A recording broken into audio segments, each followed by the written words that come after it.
길 안의 길, 길 밖의 길, 한국문화콘텐츠연구원 소극극장입니다. 오늘은 제66문 선종청규의 제정자 백장회의 선사에 관한 마지막 시간입니다. 안녕하십니까, 이덕진입니다. 오늘은 66문 백장회에 관한 마지막 시간입니다. 이번 시간에 물오리가 날아가는 것을 보고 마조가 백장에게 저게 무엇인가 라고 물었던 이야기, 그리고 마조가 백장의 코를 비틀었던 이야기, 그리고 백장이 마조 스님이 슬퍼하는데 자복을 두루루 말아서 가버렸던 이야기 등을 했습니다. 오늘은 그것이 선적으로 어떤 의미를 지니는지를 한번 이야기해 볼까 합니다. 마조가 백장에게 저게 무엇인가 라고 물은 것은 백장의 수행이 어느 수준에 왔는지 물어보기 위해서였죠. 백장은 그만 마조 스님의 말에 끌려서 그냥 묻는 대로 대답하죠. 그러니까 마조는 갑자기 백장의 코를 비틀어 버립니다.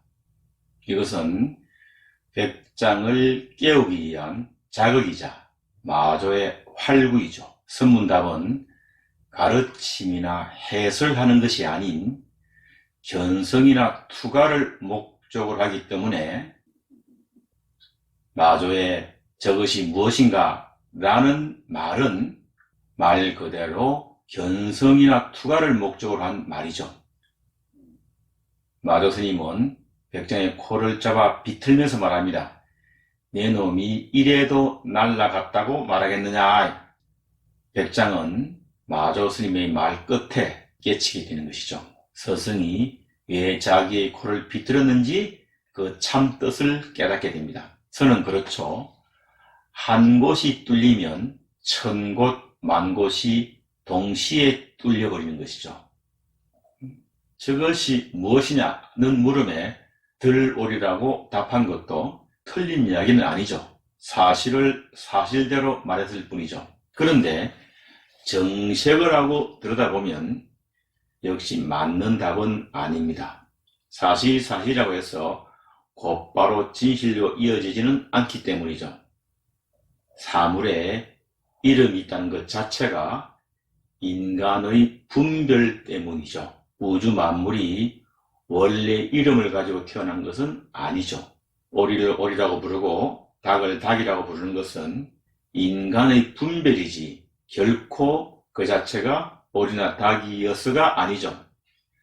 어찌되었든 간에 분별이 없는 자리에서는 무엇이라고 해도 다 틀리고 무엇이라고 해도 다 맞는 말이 됩니다.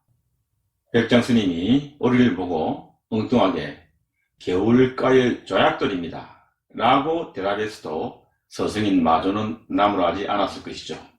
그런데 다음 질문에 대한 답도 또 잘못됩니다. 어디로 갔느냐 라는 질문에 그냥 날아갔습니다 라고 하였으니 크게 혼날 법한 일이죠.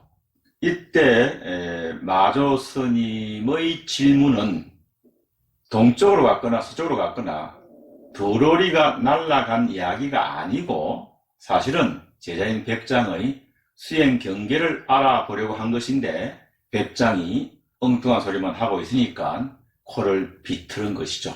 하지만 백장이 곧 마조의 뜻을 알아차리죠. 다음날 마조가 슬법을 하려고 법상에 올라갔는데 백장이 일어서더니만은 마조가 슬법할 때 앉는 자복을 말아가지고는 나가버립니다. 이것은 어제 사건과 연계되어 있는 것이죠. 백장은 마조와의 선문답 끝에 이미 견성 체험을 했기 때문에 저는 스님에게 더 이상의 법을 들을 필요가 없습니다 라는 뜻으로 자복을 말아서 나가버린 것이죠. 마조 역시 백장의 그러한 뜻을 알아차리고 즉시 법상에서 내려와 방장실로 되돌아가 버렸죠. 다시 방장실로 따라간 법장에게 마조가 묻죠. 내 놈이 어찌 설법을 못하게 하느냐. 그러니까 백장이 대답합니다. 어제 코를 비틀려서 몹시 아팠습니다. 마지막으로 다시 묻죠. 이제 어느 곳에 마음을 두었느냐? 백장이 말합니다. 오늘은 코가 아프지 않습니다. 그러자 마저가 말하죠. 그대는 금일사를 깊이 알았다. 결국 제자가 깨쳤다는 사실을 인가하는 것이죠. 이 이야기는 스승과 제자 사이가 서로 문답 중에서 깨침을 주고받는 이야기를 하고 있는 아주 유명한 화두라면 화두입니다. 백장 스님은 스승인 마조의 선을 그대로 계승하고 있죠. 백장은 슬퍼합니다. 선의 길은 닦을 것이 없으니 물들지만 않으면 된다. 공부는 때 묻은 옷을 빠는 것과도 같아. 옷은 본래 있는 것이나 때는 밖에서 온 것이다. 유와 무 등 모든 소리와 색은 때와 같은 것이니 이에 마음을 두지 말라. 그러니 허물을 끊고 마음을 허공같게 해야 한다. 이렇게 공부하기를 머리에 타는 불을 끄듯 해야 할 것이다. 또 말하기를 돈은 닦을 필요가 없으니 오염되지만 말라라고 말합니다. 또 다른 곳에서는 심성은 오염됨이 없이 본래 그 자체로 완전하다. 허망한 인연을 버리기만 하면 곧바로 부처가 된다라고 합니다. 이처럼 백장은 해능에게서 시작되고 마조에게서 완성된 중국선을 발전적으로 수용하면서 백장청규를 제정함을 통해서 중국선을 제도적으로 확립하는 일을 하였죠. 스승과 제자 사이의 선문답은 스승이 제자에게 경전을 해설하거나 설명하거나 하는 것이 아니죠. 스승의 물음과 제자의 답은 해설이 아닌 투가, 다른 말로 하면 견성체험을 목적으로 합니다. 한 스님이 물었죠. 경전을 의지하여 의미를 이해하면 삼세 모든 부처님의 원수가 되며 경전을 떠난 한 글자는 마구니의 말과 같다고 스님께서 말씀하시니 이게 무슨 뜻입니까? 그러니까 백장이 말하죠. 동과 정을 굳게 지키면 삼세 모든 부처님의 원수가 되며 그렇다고 동과 정의 밖에서 따로 구하면 마구니의 말이 된다. 선에서 언어를 바라보는 관점을 우리는 백장의 어록에서 볼 수 있습니다. 불교 경전에 있는 언어를 어떻게 이해할 것인가를 설명하고 있는데 이 설명은 동시에 선불교에서의 언어 이해를 나타내는 것이기도 한 것이죠.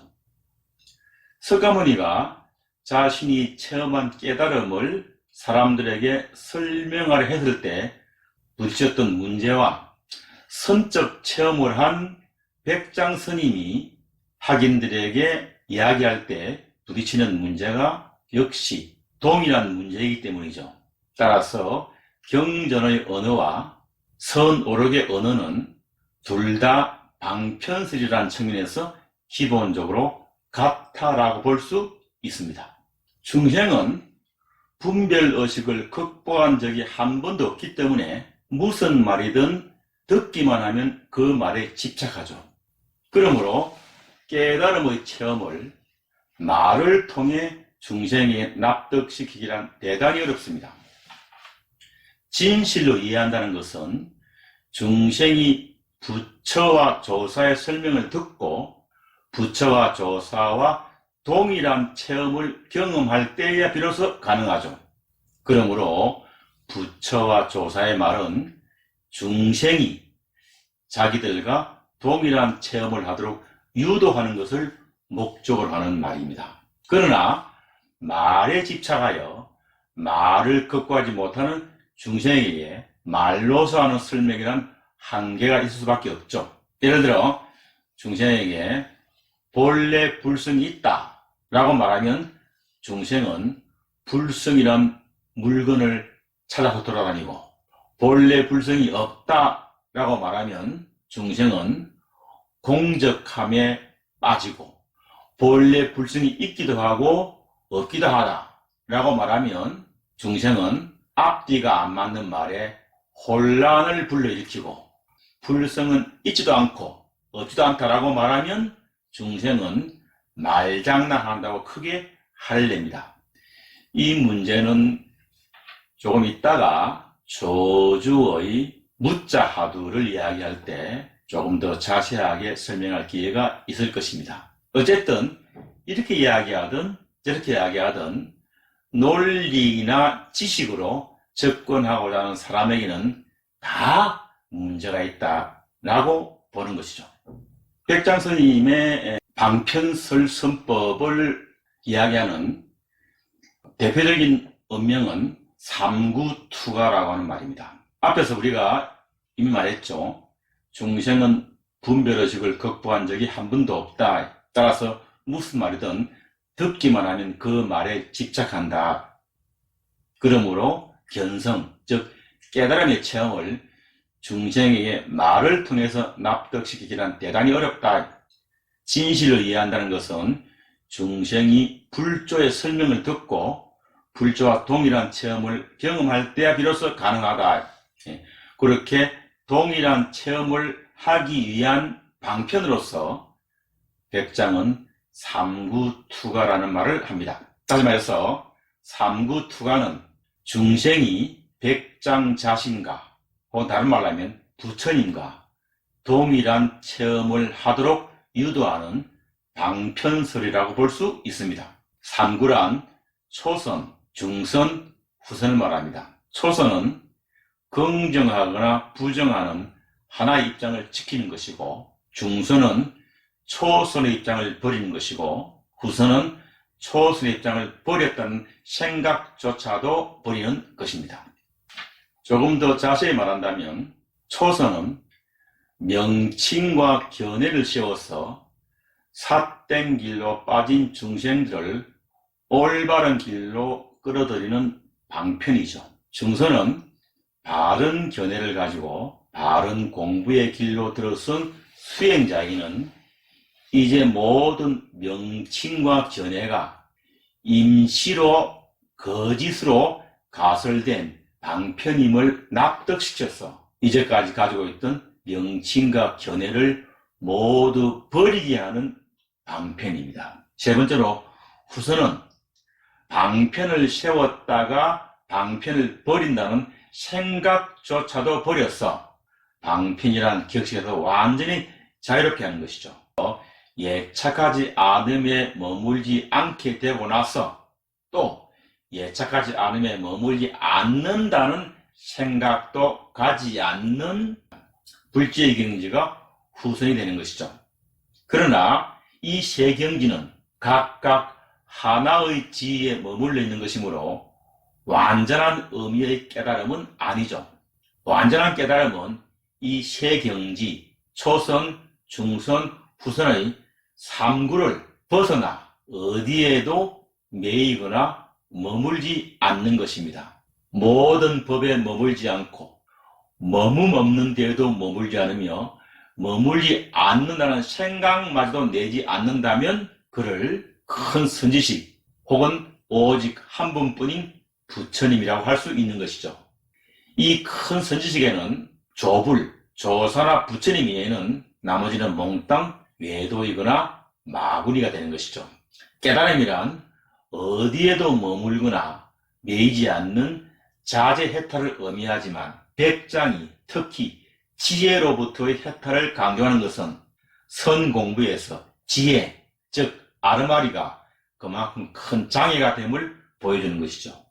아르마리가 조사선에서 큰 장애가 되는 까닭은 조사선이 설법과 문답이라는 형식을 통하여 직지인심과 도노견성을 실천하기 때문이죠. 오늘은 여기까지 하겠습니다. 아쉬우나마 백장 스님의 선법은 여기까지 하고 다음 시간에는 또 다른 조사를 찾아 나서겠습니다. 고맙습니다. 참고문헌은 경덕전 등록, 조당집, 벽암록, 고존수거록, 그리고 불교전기 문화연구소가 편찬한 인물 중국 선종사 상편, 오경홍 교수가 짓고 서동각 교수와 이남영 교수가 같이 옮긴 선학의 황금시대, 이부키의 아츠시 교수가 짓고 최연식 교수가 옮긴 중국선의 역사, 일제 스님이 지은 백문백답 선불교 강자편, 그리고 전국선원수저회가 편찬한 선원청규였습니다. 소쿨극장입니다. 다음 일요일 10시에 뵙겠습니다. 안녕히 계셔요. 고맙습니다.